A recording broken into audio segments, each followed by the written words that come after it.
तो हाँ जी, क्या हाल चाल। तो भाई सैमसंग बबुआ रेडी हो गए अब अपने गैलेक्सी M सीरीज के अंदर एक स्मार्टफोन को लॉन्च करने के लिए, जिसकी हम सब बेसब्री से इंतजार कर रहे थे कि भाई ये स्मार्टफोन ना कब तक लॉन्च होगी। जी हाँ, जो आपने थंबनेल पे देखा है, नाम है Samsung Galaxy M56। Officially confirm कर दिया गया है, जो कि इसी महीने 17 तारीख यानी कि 17 अप्रैल को लॉन्च कर दिया जाएगा, जो कि एक्सक्लूसिव फ्लिपकार्ट पर लॉन्च किया जाएगा। बट क्या इस डिवाइस के लिए वाकई में वेट करना चाहिए? फर्स्ट लुक क्या है, स्पेक्स क्या है और इंडियन प्राइस क्या होगी, सारे कुछ कंफर्म हो चुके हैं, जो मैं आपके साथ शेयर करने वाला हूं। और ये भी बताऊंगा कि क्या वाकई में ये स्मार्टफोन मतलब परचेस करना चाहिए कि नहीं करना चाहिए। सारी कंफ्यूजन को दूर करने वाला हूं। बस सीट बेल्ट बांध के बैठिए और चाय के मजे लेते रहिए। वीडियो को लाइक और चैनल सब्सक्राइब कर लीजिए, क्योंकि आपके लिए फ्री होती है भाई साहब, मुझे थोड़ी सी बेनिफिट मिल जाती है। खैर, मैं हूं आपका दोस्त और होस्ट अनूप, आप देख रहे खुद का टेक चैनल टेक्नो अनूप, क्योंकि आप हैं तभी तो भाई मैं हूं।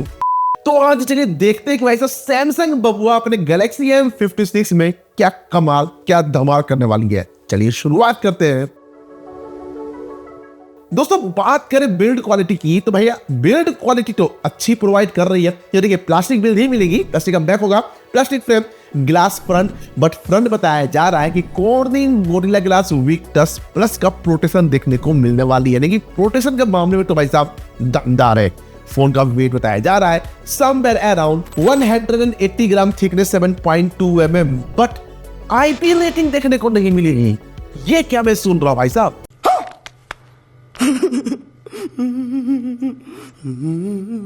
IP रेटिंग सैमसंग वाले भाई देंगे ही नहीं। जो प्राइस पॉइंट में लॉन्च किया जाएगा, पता चल रहा है IP रेटिंग होगी ही नहीं। भाई साहब कुछ ज्यादा ही सैमसंग वाले कमाल और धमाल कर रही है, बट दिखने में कैसा होने वाला है, चलिए बात कर लेते हैं। दोस्तों बात करें डिजाइन की, तो डिजाइन वही है जो मैं पिछले वाले वीडियो बताया था, एग्जैक्ट वही है, कोई चेंजेस नहीं है। कंफर्म है वो, क्योंकि पहले ही लीक हो चुका था। अब स्क्रीन पर देख सकते हैं। बैक साइड देखेंगे, टॉप लेफ्ट पे आपको ट्रिपल कैमरा की हाउसिंग मिलती है। यहाँ पे कैमरा बम थोड़ा ज्यादा देखने को मिलता है रिफ्लेक्स के साथ, सेंटर में सैमसंग की ब्रांडिंग।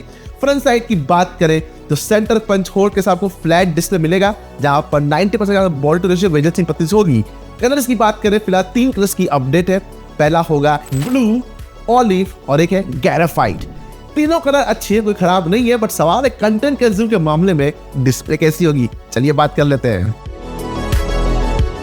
दोस्तों बात कर डिस्प्ले की, तो सैमसंग की ब्रांडिंग है तो डिस्प्ले तो अच्छी होगी, लेकिन जो प्राइस पॉइंट है ना, उससे ज्यादा मतलब मेरी उम्मीद थी कि यहाँ पर और अच्छा किया जा सकता था। और बेसिकली देखा जाए ना, तो बाकी भी ब्रांड अच्छी कर रही है डिस्प्ले के मामले में, बट सैमसंग भाई कैसे इतनी अच्छी कर सकती है। यहाँ मिलेगा 6.7 इंच की फुल HD प्लस 10 बिट का super AMOLED panel, 2340x1080 pixel की स्क्रीन रेजोल्यूशन, 20:9 का एस्पेक्ट रेशियो, 385 ppi की पिक्सल डेंसिटी, 1900 इंच की पिक ब्राइटनेस, 120 हर्ट्ज की रिफ्रेश रेट, 240 हर्ट्ज की touch sampling rate, HDR10+ wide L1। देखिए ब्राइटनेस तो अच्छी है, इंडोर आउटडोर की विजिबिलिटी में कतई प्रॉब्लम नहीं आएगी। रिफ्रेश रेट और टच सैंपलिंग रेट के कॉम्बिनेशन शानदार है। यानी सोशल मीडिया पेज स्क्रॉल करते गेमिंग करने में कतई प्रॉब्लम नहीं आएगी। अब रहा है फुल HD प्लस मिल रहा है। अब जो प्राइस पॉइंट है ना, वहाँ पर 1.5 के डिस्प्ले इजीली प्रोवाइड किया जा सकता था, वो भी LTPO। बट क्या कर सकते हैं भाई, सैमसंग है, कमाल धमाल तो करेगी, यही कर रही है। फुल HD प्लस है, 10 बिट सेकंड्स मिलने वाला है, सुपर एमोलेड पैनल है, HDR10+ वाइड एनुअल आते हैं, यानी कि अमेजन यूट्यूब पर HDR कंटेंट रगड़ दे सकते हैं। नेटफ्लिक्स सपोर्ट नहीं करेगी, बट क्या कर सकते हैं, सैमसंग है, कुछ भी कर सकती है। देखा जाए तो डिस्प्ले क्वालिटी ठीक है, कोई खराब नहीं है, प्राइस पॉइंट के हिसाब से एकदम से खराब है। पर सवाल है दिमाग कौन सा यूज किया गया है, चलिए बात कर लेते हैं। दोस्तों बात करें परफॉर्मेंस की ना, तो यहां पर दिल टूट जाएगी। जी हाँ, जिसकी उम्मीद थी वही हुआ। यानी कि यह इस डिवाइस को शक्ति देगी खुद का इन हाउस रेडी किया हुआ Exynos 1480। उम्मीद था कि 1580 कुछ मिल जाता, बट 1480 चिपसेट है भाई साहब।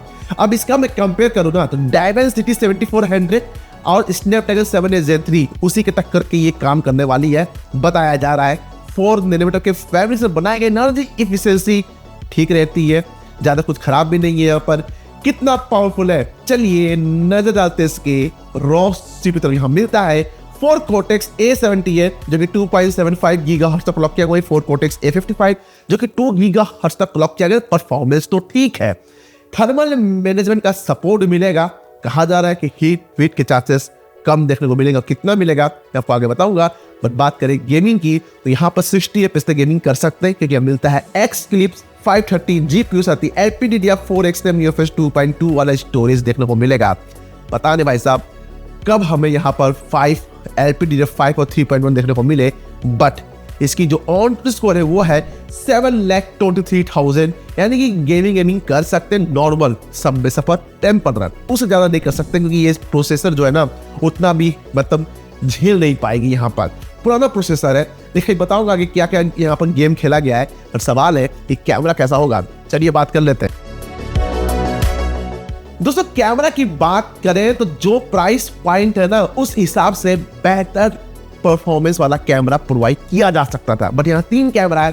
पहला 50 megapixel main sensor, OIS support के साथ वही 8 मेगापिक्सल अल्ट्रा वाइड और यूजलेस 2 मेगापिक्सल का मैक्रो सेंसर, जहां से 4K 30 FPS 1080 120 FPS तक रिकॉर्ड कर सकते हैं। मतलब खूबसूरत चेहरे को कैप्चर करने के लिए रील शॉट्स के लिए 32 मेगापिक्सल का सेल्फी कैमरा चिपका दिया जाएगा, जहां से 4K 30 FPS और 1080 60 रिकॉर्ड कर सकते हैं। बट देखा जाए सैमसंग जो है ना यहाँ पर कैमरा के मामले में अच्छा खेल जाती है, मतलब ऑप्टिमाइजेशन अच्छा करेगी, कलर्स आपको अच्छे मिलेंगे, कैप्चर मतलब क्वालिटी अच्छी मिलने वाली है। बट जिस प्राइस पॉइंट पे लॉन्च किया जा रहा है और टेलीफोटो लेंस देखने को मिल सकती थी, सैमसंग ये कर सकता था। बट ब्रांड वैल्यू है, कुछ कमाल कुछ धमाल तो करेगी। बट सवाल है कि जान फूकने के लिए बैटरा है या बैटरी है। चलिए बात कर लेते हैं दोस्तों। बात करें बैटरी की तो आपको जो डाउट है एकदम से गलत है, क्योंकि भाई सैमसंग है, इतना तो कमाल धमाल तो नहीं करेगी जितना उम्मीद है, क्योंकि अब बैटरी ही मिलेगा। इस डिवाइस को जान फूकने के मिलेगा पूरे 5000 mAh की बैटरी, 45 वॉट की चार्जिंग सपोर्ट। चलिए 45 मिल रहा है, चार्जर बॉक्स में घंटा देखने को नहीं मिलने वाला, तो अलग से खर्चे करने पड़ेंगे चार्जर के लिए, लेकिन बैकअप ठीक से निकाल देता है। वो डिपेंड करता है ऊपर कैसे यूज करते हैं। लेकिन आप बात करें इसके, no doubt under display fingerprint sensor देखने को मिल जाएंगे, फेस अनलॉक ऑप्शन डेफिनेटली मिलेगा। सेंसर में कोई कमी नहीं है, सारे सेंसर मिलेंगे, एक्सेलेरोमीटर, जायरोस्कोप, प्रॉक्सी फान का छोटा मोटा मिलेंगे, USB टाइप-C पोर्ट और सिंगल स्टूडियो स्पीकर मिलेगा। साउंड इनफ होने वाली है, बट अनफॉर्चुनेटली कोई भी 3.5 mm ऑडियो देखने को नहीं मिलेंगे, बट हाइब्रिड कार्ड स्लॉट के साथ देखने को मिल सकते हैं। लेकिन आप बात करें इसके,